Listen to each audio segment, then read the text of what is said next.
What is Parkinson's disease? It is a neurological disorder that deprives us of dopamine, which the dopamine goes into the brain and tells our motor skills what to do.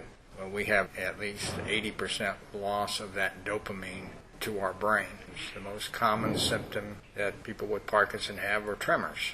Right now, the figures show that between 1 million and 1.5 million people nationwide have Parkinson's, but it's not broken down state by state. It's probably being underreported, and so a registry would be very helpful to articulate appropriate policies and programs to address the issue.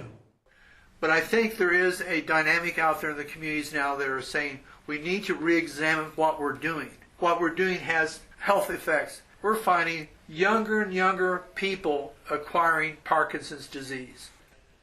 We're very fortunate that most recently in this last state legislature, Representative Terry McMillan, as our sponsor, sponsored the passage of House Memorial 42. And that memorial requests that the Departments of Agriculture and Health review the use of pesticides in our state and the literature showing links between specific pesticides and Parkinson's disease.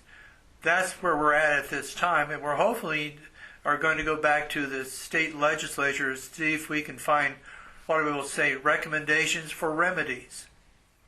After we were successful with HM42, we started thinking about what can we do to give a hopeful voice to farmers who want to move away from pesticide use.